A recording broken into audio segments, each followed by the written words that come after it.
ॐ भूर्भुवः स्वः तत्सवितुर्वरेण्यं भर्गो देवस्य धीमहि धियो यो नः प्रचोदयात्। ॐ शान्ति शान्ति शान्तिः।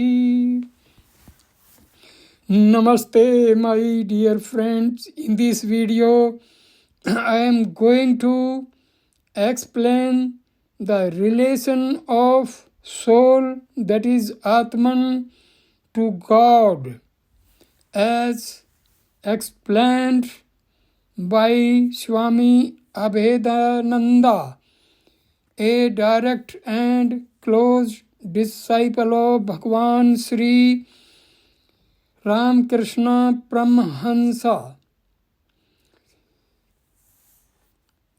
He has explained in a very nice way how soul is related to God. A dear understanding of man's relation to God is a matter of momentous importance to students of philosophy and religion and to all seekers of truth. From very ancient times, all the best thinkers, prophets, and the great religious leaders of the world, whether of the East or of the West, have endeavored to explain our relation to God and to the universe. Out of these explanations have arisen various schools of philosophy and different systems of religious beliefs among the different nations of the world. Every philosophy and every religion, ancient or modern, has arrived at certain conclusions in its attempts to describe the relation which each individual bears to God. All such conclusions, of course, presupposes the existence of God and depend upon the nature of our conception of God as well as of the human soul.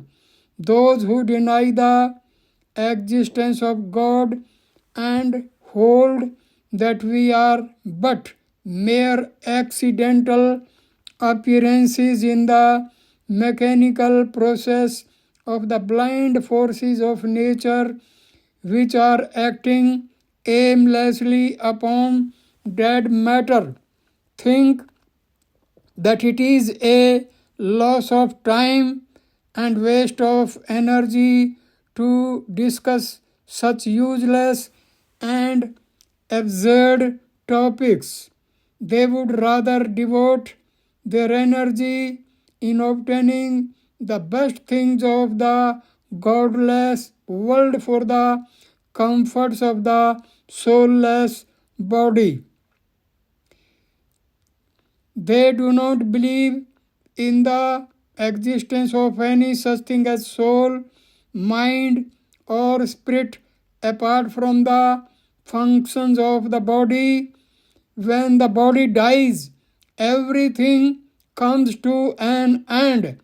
As with the body, so it is with the material universe. Such thinkers are not the products of the 12th century alone, but they are as old as the appearance of man upon earth. In an ancient India, this class of thinkers existed side by side with the believers in the individual soul of man and in God as numerously as we find them today among the most cultivated minds of the West. Those ancient materialists, like the modern agnostics and atheists, making sense perception the standard of their knowledge of things, denied the existence of that they could not perceive by their senses. But the other class of thinkers who went below the surface of sense perceptions into the realm of the invisible weighed these materialistic arguments, pointed out their fallacies, and ultimately established through logical and scientific reasoning the existence of the individual soul of man as well as of the soul of the universe or God, and described their mutual relations. These thinkers can be divided into three classes. First, the dualists. Secondly, the qualified non-dualists. And thirdly, the non-dualists or monists.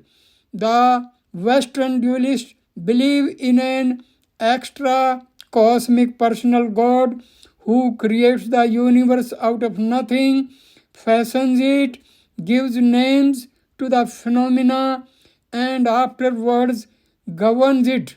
According to them, God, the creator and governor of the universe, is externally separate from the world and from all living creatures, just as potter is separate from the pot which he makes, or as carpenter who stands always outside of the table or chair which he makes. The dualists believe in a God who has human attributes infinitely magnified. He is all wise, merciful, just, and all powerful. Some of the dualists go so far as to give human form to God, as we find in the conception of Jehovah among the Hebrews and the Orthodox Christians. In the Old Testament, Jehovah is described as walking with Adam in the Garden of Eden. It is said, and they heard the voice of the Lord God walking in the garden in the cool of the day, and Adam and his wife hid themselves from the presence of the Lord God amongst the trees of the garden. Moses and Aaron, Nadab and Abihu, and 70 of the elders of Israel saw him. The nobles not only saw, but they did eat and drink with him. Moses saw Jehovah back. Jehovah ate with Abraham under the oaks at Mamre. God was pleased with the sweet savor of Noah's sacrifice. He possessed human appetites. He walked with Noah. The same Jehovah with a human form and human qualities and with a human personality is the ideal God of the Orthodox Christian monotheists of today. They believe in Jehovah as sitting on a throne somewhere in the heavens, with eyes red with anger and revenge, and holding a rod ever ready to punish the wicked with eternal fire. From many of the Orthodox pupils, the same God is preached today as he was in the days of the past. The relation of man to such a personal, or rather human God with human attributes is like that of a creature to his creator, of a subject to his king, or of a slave to his master. as the duty of a subject is to obey implicitly the commands of his king or ruler or governor, so every man's duty is to obey the commands of the governor of the universe. Otherwise, he will be punished. Similar relation of man to the extra cosmic personal ruler of the universe is to be found in most of the dualist or monotheistic religions of the world. All the religions of Europe and Asia, which are dualistic or monotheistic, teach that our relation to God is that of a creature to his creator or of the governed to the governor. Although man is said to be created in God's image in Genesis, yet it is generally understood that he cannot have any relation higher than that of a creature to his creator. It simply means that the first man, being the image of God, possessed at first some of the divine qualities before he was tempted by Shaitan. Although the Christian believe that Jesus the Christ was the Son of God and that God is the Father of the universe, yet according to them an ordinary mortal cannot be called the Son of God in the same sense as Jesus of Nazareth was, because he was an exception to the general rule. Whether Jesus ever meant that he was the only begotten Son of God, exclusive of any other mortal, is a problem yet to be solved. If every individual be a true image or the Son of God, then the question arises, why should he punish his own Son so mercilessly with eternal fire, as is described in the parable of the marriage of the king's son? Then said the king to the servants, bind him hand and foot, and take him away, and cast him into outer darkness. There shall be weeping and gnashing of teeth, for many are called, but few are chosen. Again in saying, ye serpents, ye generation of vipers, how can ye escape the damnation of hell? Thus, according to popular Christianity, as it is understood and preached in the Orthodox churches, man's relation to God is not like that of his image, nor like that of a man to his loving father, but that of a subject to his despotic monarch, Christ being the only begotten Son of God. The Christians believe that God creates the soul out of nothing and implants it in the human form at the time of its birth. As long as there is preached the idea of the creation of the universe and of man out of nothing by an extra cosmic personal God with human attributes, so long will our relation to God remain like that of a creature to his creator or of the governed to his governor. In India too, there are dualists. They believe in an extra mundane personal God who is the repository of all blessed qualities, who is omnipotent, omniscient, and all-loving, who creates the universe not out of nothing, but out of the material of nature, which is eternal. God is the efficient cause of the universe and nature is the material cause. They do not believe that the human soul comes into existence all of a sudden and has a beginning as the Christians do, but that it existed in the past and will exist in future from eternity to eternity. They say that as nature is eternal, so are the individual souls.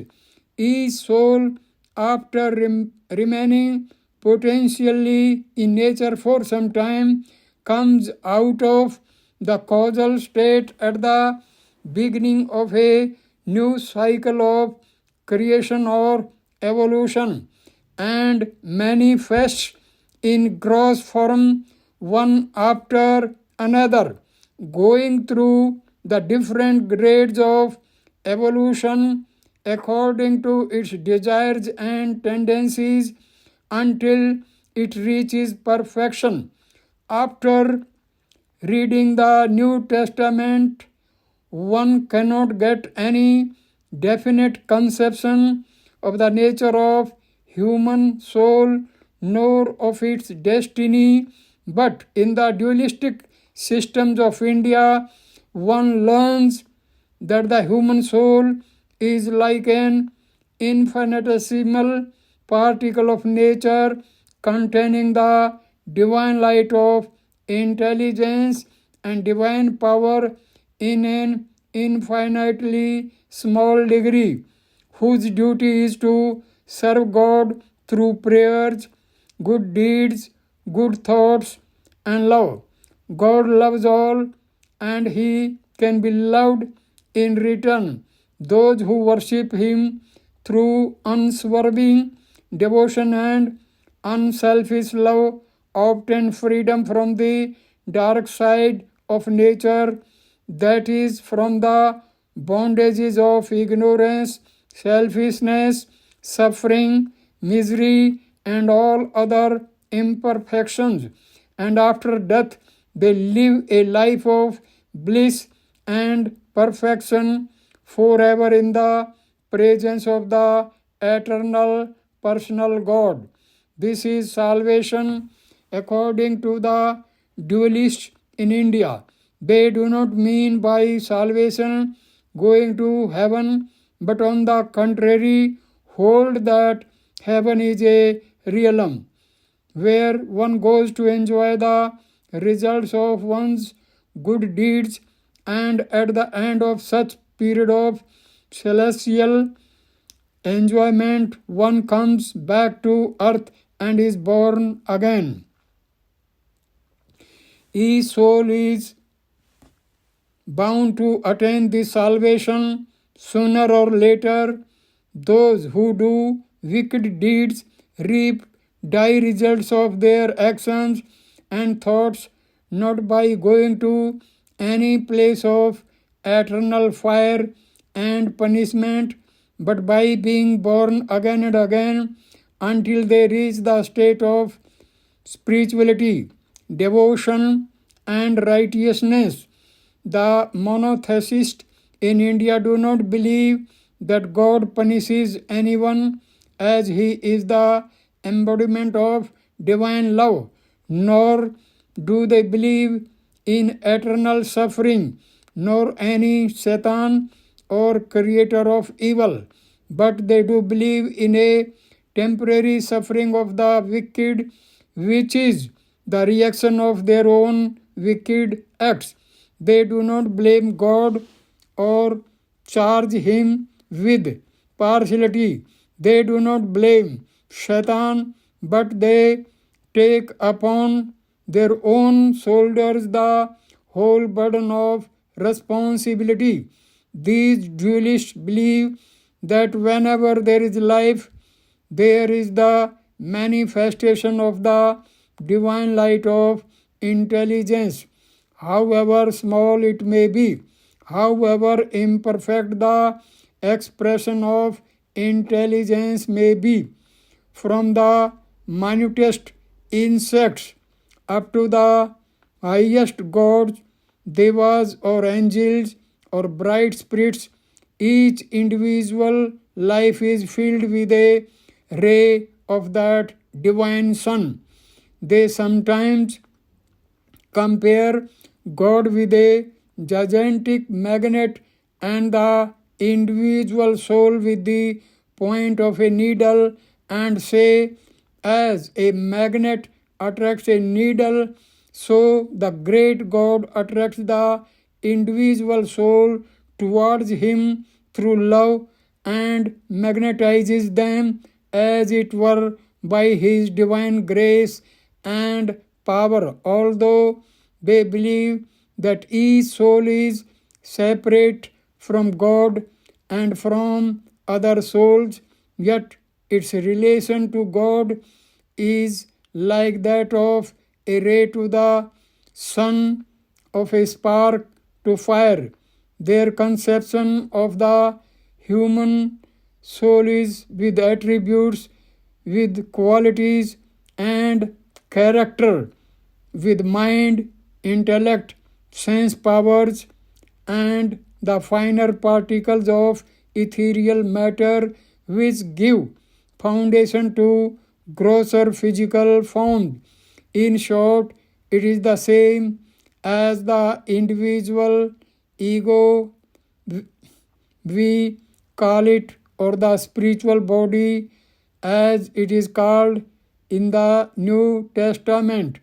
According to these dualists, God can be worshipped by man through various relations, such as by calling him master or father or mother or brother or friend or son or husband.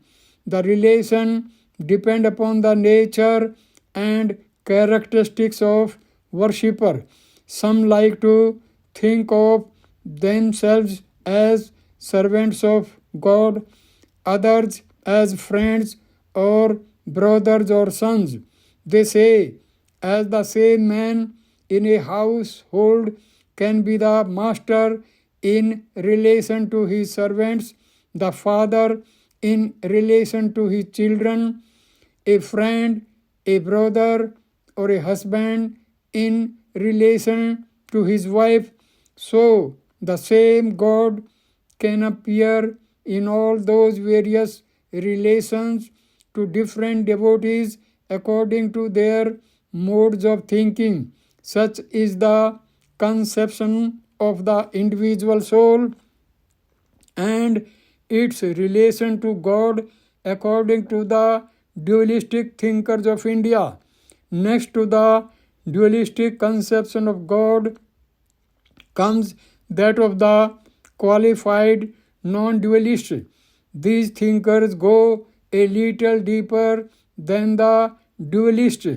Starting from the dualistic standpoint, they go a step further toward the realization of truth and the man's relation to God. According to them, God is no longer extra cosmic, no more outside and separate from the universe, but he is intra-cosmic. He is no longer governor from the outside, but antaryamin, inter-ruler.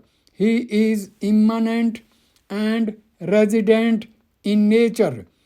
He interpenetrates every particle of the universe. The physical universe is his gross physical body. He has infinite eyes, infinite ears, and infinite organs of other senses. He sees through the eyes of all living creatures of the universe. He hears through all the ears that exist in the universe. He has infinite heads. The wind is his breath. His mind is the sum total of individual minds, or in the other words, the cosmic mind. His intellect is the cosmic intellect. His soul is the cosmic ego, or the soul of the universe.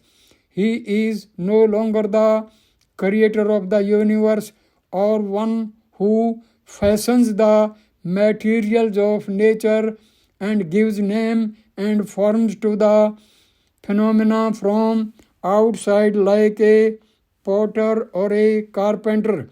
He is not the efficient cause alone, as dualists maintain, but he is both efficient and material cause of the universe.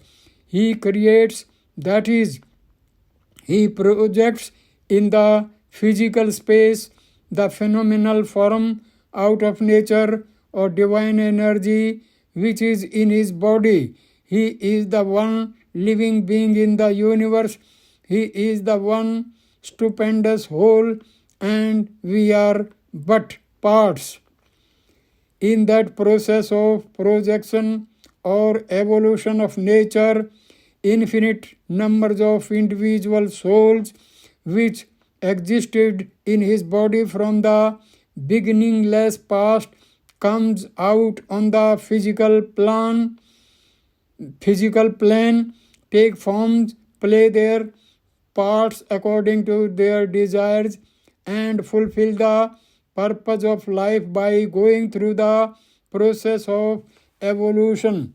Each individual soul is like a spark which emanates from the huge bonfire of God and lives and through God, but it cannot be called God. God dwells everywhere. He pervades the universe and nature, and yet he transcends them both. He is infinite but personal, without any human form. The qualified non-dualists say that God cannot be confined to any form because every form is a limitation in space by time, while God is unlimited by space or time. He is beyond space and time. Still, he can appear in various forms to satisfy the desires of his worshippers. Our body is a part of God's body. Our mind is a part of the divine or universal mind. Our will is a part of the universal or cosmic will. This is called the qualified non-dualistic conception of God because it looks at unity as qualified by variety. That is, God is one. The universe and human souls are one in God, yet each retains its own separate individuality. God is like a tree, and we are like branches thereof. It reminds me of the simile of the vine and its branches, which Jesus the Christ gave to show man's relation to God. The same idea underlies his saying, "My Father is greater than I." According to the class of thinkers, the individual soul possesses all the qualities of the human ego. As our ego has mind, intellect, sense power, memory, and is limited by other egos, so is the soul. After the death of the body, the soul contracts its qualities within itself, and at the time of its birth, it expands those latent powers. Our ego or soul is a part of the cosmic ego or the soul of the universe or God. Next to these comes the class of monistic or non-dualistic thinkers. They do not stop where the qualified non-dualists have stopped, but they push their investigations still further and analyze the nature of the individual soul or ego, and ultimately discover the unchangeable essence of the ego. They are the seekers of the unchangeable reality of the universe. In their search, they will not stop until they have reached that truth which is immutable, eternal, and one. They adopt the scientific methods of analysis, observation, and experiment and apply them to solve the subtlest and most abstract problems. Analyzing the nature of the ego, they find that it cannot be the unchangeable reality or immutable truth, because the mind, with its various modifications such as intellect, memory, etc., is constantly changing.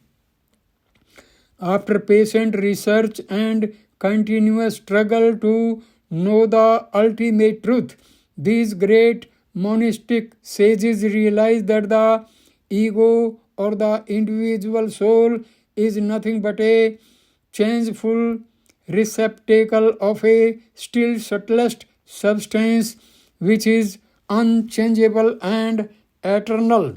They called it the Atman in Sanskrit. There is no word in the English language which conveys the meaning of this Atman. It is much finer than ego or the living soul of the individual. Atman is the unconditioned reality in man, and the living soul or the individual ego is the subtle covering of the Atman, like the globe that covers the light of a lamp.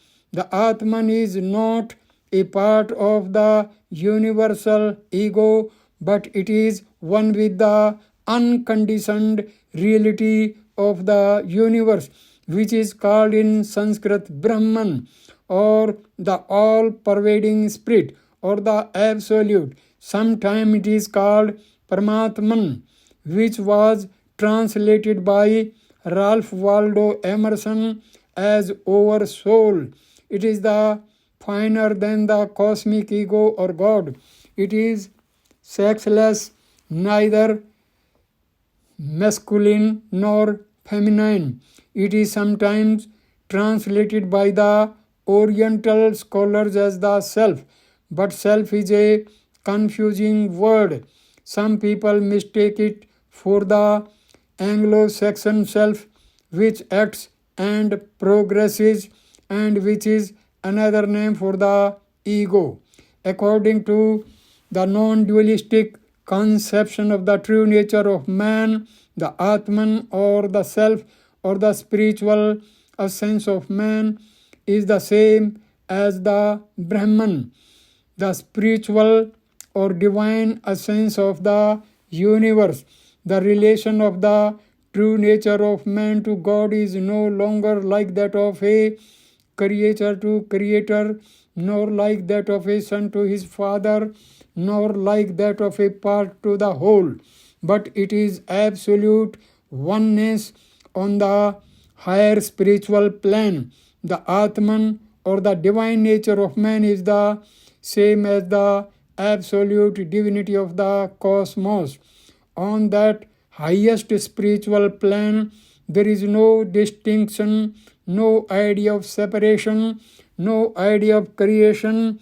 All ideas of separateness, all differentiations of phenomenal names and forms merge into the absolute ocean of reality, which is unchangeable, eternal, and one. The essence of the Creator is infinite, and it interpenetrates the phenomenal forms as the external space pervades every particle of atoms of phenomenal world. The essence is like the all-pervading background of phenomenal appearance. Phenomena are like the waves in the ocean of infinite reality. Individual souls are like so many bubbles in that ocean of absolute existence. As a bubble rises on the surface of the ocean, takes a form, lives there, comes near other bubbles, lives in a group of some time, moves in the company of others, changes its size, perhaps, and goes down again. So the individual soul rises in that ocean of infinite existence, appears in various forms, passes through the different stages of evolution, and lives there forever and ever, sometimes as manifested and at other times as an unmanifested. The light of intelligence in the soul or ego is due to the reflection of Atman or divine spirit on the mirror of the heart of the ego or soul. Therefore, the soul is called the image or reflection of the Atman or divine spirit. The idea is beautifully expressed in one of the Upanishads. In the cave of our heart have entered the two Atman or the divine spirit and the individual ego or soul, dwelling on the highest summit or the ether of the heart. The one witnesses the other, while the soul drinks the rewards of its own works. The wise man and sages describe the one as the light and the other as the reflection, image, or shadow. Katha Upanishad in chapter 3, verse 1. You will notice here what a deep meaning lies at the back of the expression. Man is the image of God. The ancient sages used the same expression in a sense which many of the best philosophers of Western world failed to grasp or comprehend. Thus the most ancient monistic sages explained the highest relation of the individual soul to Atman or divine spirit by calling it the reflection or image of the self-effulgent light of God. But as a reflection cannot exist independent of the light and real spirit, but as a reflection cannot exist independent of the light whose reflection it is, so the soul of man cannot exist independent of Atman. Therefore, the true nature of the soul is Atman, the divine and real spirit, which cannot be divided into part and is one absolute source of existence, intelligence, and bliss. Such is the monistic or non-dualistic explanation of the relation of the soul to God. Vedanta philosophy recognizes these three explanations. It says that the relation of the soul to God varies as the conception of the individual soul and God becomes finer and higher.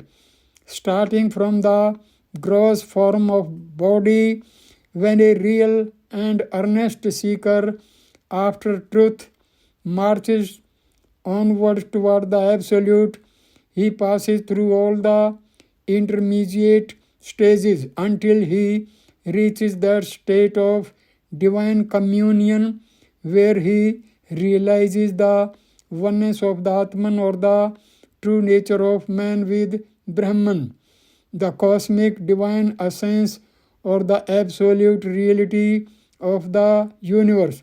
Then he declares, I am Brahman, I am He, I am in the sun, in the moon, in stars, I am one with the all-pervading reality, or as Jesus the Christ, I and my Father are one. He does not use the word I in its ordinary sense of ego or human personality, but in the sense of Atman or divine essence. Jesus was dualist when he prayed to his Father in heaven, and he was a monist when he said, I and my Father are one. The kingdom of heaven is within you. A Vedanta philosopher or sage, after realizing the absolute oneness on the highest spiritual plane of the Atman, says when he returns to the plane of relativity and phenomena, O Lord, when I think of my body, I am thy servant and thou art my master. When I look at my soul, I am thy part and thou art the one stupendous whole. But when I realize my true nature, I am divine and one with thee, the absolute soul. Such is my conception of my relation to thee. Thank you for watching this video. Namaskar, my dear friends. Thank you.